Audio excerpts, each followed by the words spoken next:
प्रेमचंद जी की जयंती है।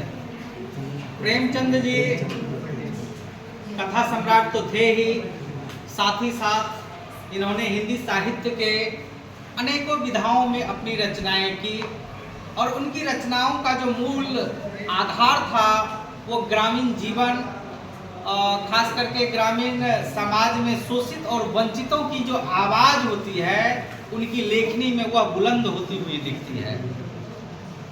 लगभग हम सभी हिंदी साहित्य कक्षा 1 से ही पढ़ते आ रहे हैं।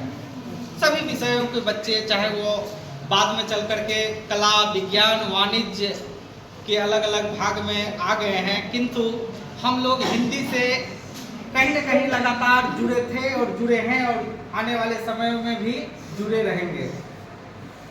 जब किसी को ऐसा लगता है क्या कि कुछ नहीं मिलता है पढ़ने के लिए, तो ऐसे सोचने लगता है कि थोड़ा हम कथा सम्राट प्रेमचंद की कोई कहानी, कोई उनका उपन्यास पढ़ लें या फिर उनका कोई नाटक पढ़ लें।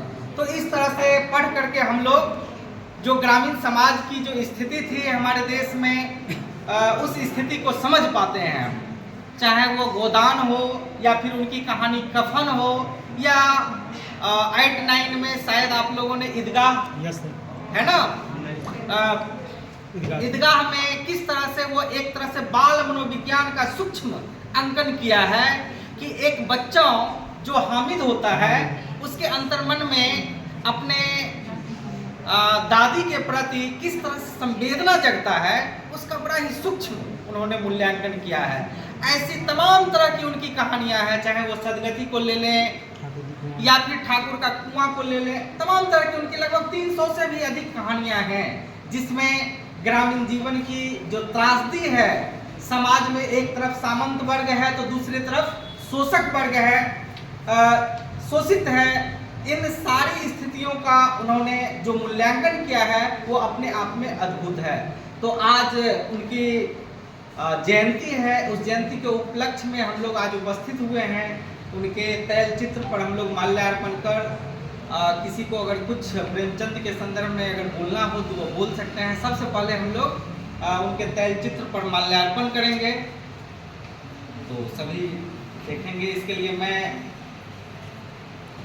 आमंत्रित करता हूँ हमारे महाविद्यालय के मनोविज्ञान विभाग की जो प्राध्यापिका हैं, वो अंग्रेजी विभाग की प्राध्यापिका, दर्शन शास्त्र विभाग की प्राध्यापिका, साथ ही हमारे प्राध्यापक महोदय सब आकर के प्रेमचंद जी के तैल चित्र पर माल्यार्पण करें।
नहीं देखते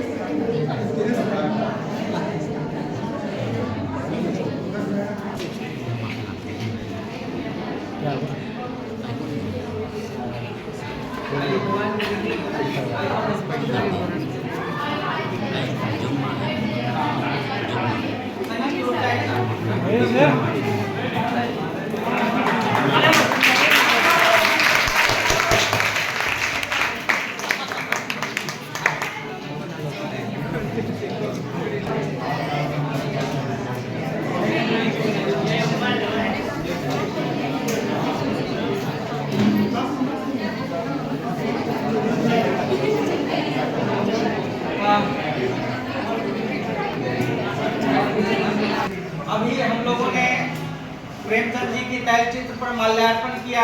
इसके बाद मैं एक तो कहानी का जिक्र करते हुए फिर पुनः आप लोगों में से जिनकी अभी रुचि होगी वो आकर के प्रेमचंद पर अपना 2 शब्द कहेंगे। मैं एक कहानी का उल्लेख करता हूँ, थोड़ा ध्यान देना हुआ। पंच परमेश्वर हर किसी ने पढ़ा है जी सर। आज जिस समय में जिस परिवेश में हम लोग जी रहे हैं उसमें नीति और न्याय की बात की जाती है। नीति और न्याय आज ऐसा देखा जाता है कि प्रायः जो समाज के शक्तिशाली व्यक्ति होते हैं, जो सामंती प्रवृत्ति के होते हैं, उनके खिलाफ उनके पक्ष में ही कोई भी न्याय या निर्णय होता रहा है। लेकिन आज भी उस परिवेश में अगर हम देखें, उसको केंद्र बिंदु मान करके अगर देखें तो पंच परमेश्वर शीर्षक कहानी में वो नीति, निर्णय और न्याय अद्भुत है। 2 दोस्त होते हैं, 2 अलग अलग धर्म के होते हैं, अलगू चौधरी और जुम्मन शेख, जिनकी मित्रता काफी प्रगाढ़ होती है, काफी गाढ़ी दोस्ती होती है। किंतु जब वह पंच के पद पर आसीन होते हैं तब उनमें ना तो मित्रता रह जाती है, ना दोस्ती रह जाती है, केवल और केवल न्याय दिखता है। एक दोस्त दूसरे की मुकदमा का सुनवाई करता है और न्यायपूर्वक जो फैसला होता है वो फैसला दिलाता है, चाहे जुम्मन शेख पंच के पद पर आसीन हो या फिर अलगू चौधरी हो। तो आज भी जरूरी है प्रेमचंद की कथाओं को हम लोगों को पढ़ने का और नैतिकता की राहों पर अग्रसर होने का। इन्हीं वक्तव्यों के साथ मैं अपनी वाणी को विराम देता हूँ। अगर कोई बच्चे इच्छुक हैं तो वो आकर के प्रेमचंद के संदर्भ में 2 बातें कहें।